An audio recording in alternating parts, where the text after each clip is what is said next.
So my Halloween harvest, quite a big one this time.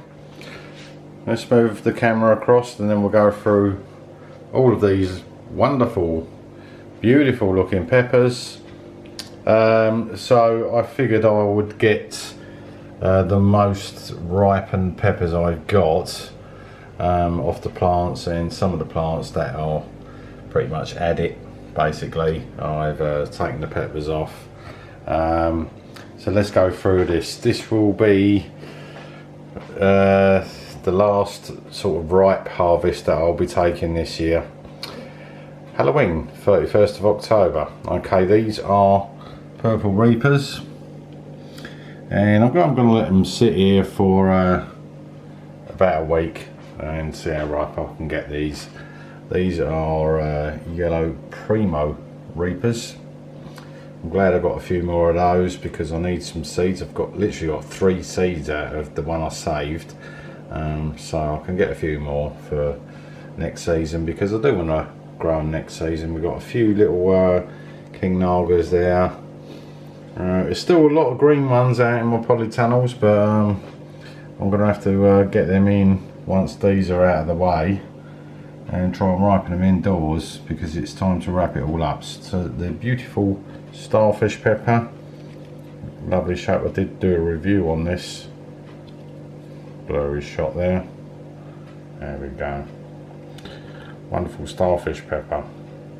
Still a blurry shot. Right, let's give up on that because I cannot control this camera. We have pimenta the dog.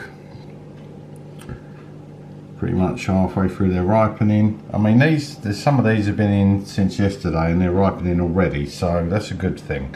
We have Tasmanian habanero. Let's get that right. Yeah, I'm glad I got a few more of those. The last process of ripening with those was so slow, but considering how quick they grew and ripened for me at the beginning of the season. But I've got a few more, so I'm happy with that. And then we have here 7-pot Primo Purple Boot. Out of the way, because some of you like to see the labels, so you know what's going on. 7-pot Primo Purple Boot. So some nice 7 pots there. Let's move you over there, fella. We don't want you mixed up. Down here we've got a couple of Ancho Grandes, and I've got more green ones out there, which is a shame, because you do want them to go red, these ones. I'm not too sure about that one. I'm not sure about those spots. I think it might be the ripening, but the green spots, so that's a good thing. Let's see what happens in a week's time. Okay, moving down here, I've got a big old pile of Serranos, and I took the rest of them off green because you can eat them green, that's fine. People eat them green all the time, but the red ones, they start to cork after a while. I'm getting a lot of this annoying corking. These ones seem to be in good condition actually, so I figured I'd get them off green whilst they're in really good condition. So a load of Serranos there. Over here we've got mustard Scotch bonnet, or mustard Aduana Scotch bonnet. A load of those. They did well for me this year. Over here we have a load of Naga Vipers in their orange stage, but by the end of the week a load of them will be red. Over here we've got a few of my chocolates, but it's literally one of each. So we've got the Butch Tea chocolate there. We've got the chocolate Naga Brain there.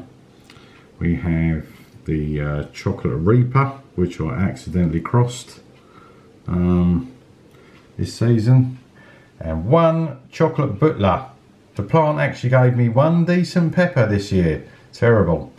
There was a few different phenotypes which looked inedible, so they went in the bin. As along with a lot of peppers I threw away today because they were all cold. So we got a few Bombay Morich there, Need a week in the wall to ripen. We've got some Tinkerbells here. I didn't get the label out for those. Well, there you go. Tinkerbells. Over here we have Scotch bonnets. Just a few of those. Over here we have a big old pile of Big Sun or orange habanero. Move that label down there. And again, I mean, I threw a hell of a lot of habaneros away because of this annoying caulking. See on the tip there? And that is temperature fluctuation outside. And you know, that line there, although there's nothing wrong with this pepper, it's firm, the seeds will be okay in it. If you're going to eat it, just cut that little bit off there. But you know, the longer you leave them, those lines, those splits, they start to go black and mouldy, and then the pepper starts going soggy.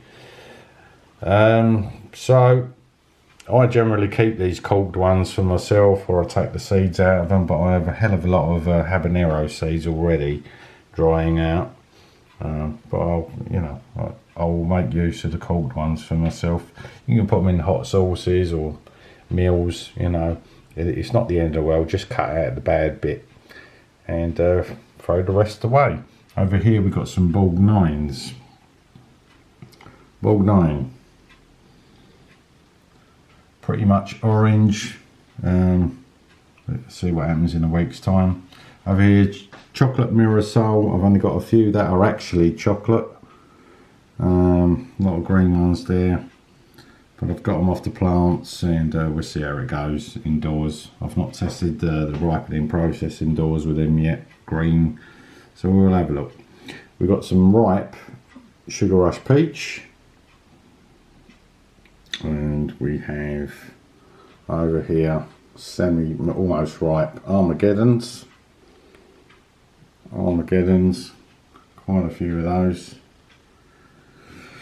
Down here we have a mixture of ripe and semi-ripe Madre Vieja. Okay. And over here we have another big old gargantuan pile of Moruga chocolates.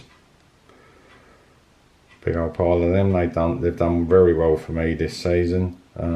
Yeah, give them a week and they should all be pretty much milk chocolate brown is the colour they go.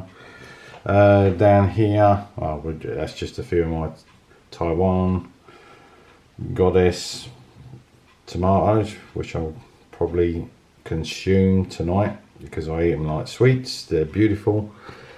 Didn't do well on the tomatoes this season, but I got a few. Trinidad habaneros, there's a few of those there. They need a week of sitting there in the wall. And I think I've covered everything. Yeah, the only thing I didn't label up was these Tinkerbells. I will sort that out. So that is my Halloween harvest. Now I do have a load of green peppers still on the plants. Once I'll give these a week sitting in the wall with some extra ripening, I'll get all the green stuff in and I'll show you. I mean, you'll see purple peppers like the purple reapers and the purple primo boot and all that, and the pimento the dog. You'll see them in their halfway ripening stage. So you see them at the purple stage. I will do my best to ripen them indoors. If not, they will be made into powders and flakes and you know, a couple of hot sauces. We waste not, want not. They're too valuable, they're too good to throw in the bin. So there you go. If you like the videos, like, share, subscribe, and we will be best friends. And leave a comment for me if you've got any questions or you got any advice for me, especially on ripening indoors. I've tried all different methods, but I'm open to any advice if you know anything different. I will see you on the next video. lot of pictures here for Instagram. Follow me there. Okay, see you later. Bye.